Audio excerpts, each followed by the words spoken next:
बड़ी खबर चंदौली से, जहां मृतका निशा यादव के परिजनों से मिलकर अखिलेश वाराणसी के लिए हुए रवाना। अखिलेश यादव ने की मांग हाईकोर्ट के जज की मॉनिटरिंग में हो घटना की जांच। पुलिस व उसकी जांच पर रात्रि भर भी भरोसा नहीं। पुलिस को स्टेट की तरह इस्तेमाल कर रही है योगी सरकार। यहाँ के पुलिस वालों और ललित के पुलिस वालों पर कब चलेगा बुलडोजर? बाबा बताएं। ये बातें अखिलेश यादव ने कही और निशाना साधते हुए कहा कि भाजपा लोगों को फाइनेंस मदद कर मस्जिद के मुद्दे उठाकर जनता को कर रही है गुमराह। बेरोजगारी और महंगाई से ध्यान हटाने के लिए ऐसे मुद्दों को हवा दे रही है बीजेपी सरकार। देखा पूरी रिपोर्ट।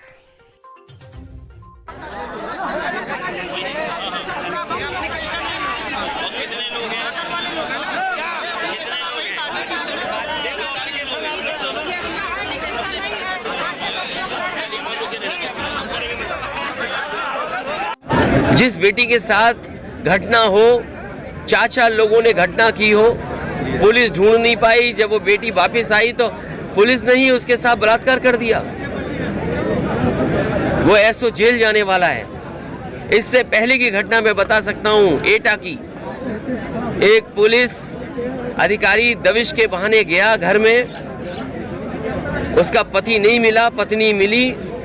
पत्नी से पुलिस ने संबंध बनाए, प्रेग्नेंट हो गई वो, और वो पुलिस दबाव बनाने लगी कि इसका एबॉर्शन कराओ।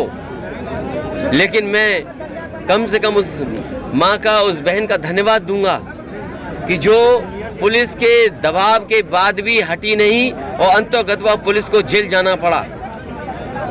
और पुलिस के कारनामे कोई एक नहीं है। अगर हम आंकड़ों में देखें, सबसे ज्यादा कस्टोडियल डेथ अगर कहीं हो रही है तो उत्तर प्रदेश में हो रही है। सबसे ज्यादा फेक इनकाउंटर अगर कहीं हो रहे हैं तो उत्तर प्रदेश में हो रहे हैं। सबसे ज्यादा नेशनल ह्यूमन राइट से नोटिसेस अगर किसी पुलिस को मिली, किसी सरकार को, तो उत्तर प्रदेश की सरकार को मिले हैं। वुमेन कमीशन से, महिला आयोग से अगर सबसे ज्यादा नोटिसेस अगर किसी सरकार को मिली है तो उत्तर प्रदेश की सरकार को मिली।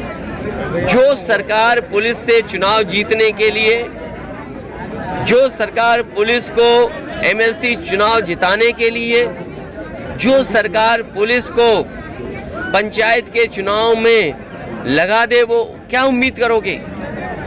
जब पुलिस से गलत काम सरकार कराएगी तो पुलिस को भी वो नहीं रोक पाएंगे उनकी दबंगई को। दलाली का सेंसेस कैसे बढ़ रहा है थाने में, आप पूरे उत्तर प्रदेश में पता कर लीजिए किस तरीके से दलाली का सेंसेक्स थानों में बढ़ रहा है और जात के आधार पर फैसले होते हैं। ये क्योंकि ऐसा थाना है, मुझे जानकारी मिली है कि सबसे ज्यादा अवैध काम, गैरकानूनी काम अगर किसी थाने के माध्यम से हो रहे तो यहीं से हो रहे हैं।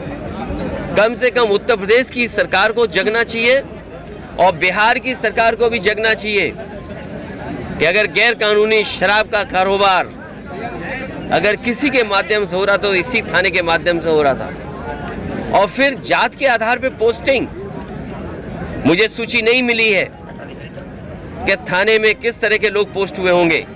मुझे वो समय याद है जब समाजवादी सरकार थी, प्रदेश के गवर्नर इस बात को कहते थे कि जात के आधार पर पोस्टिंग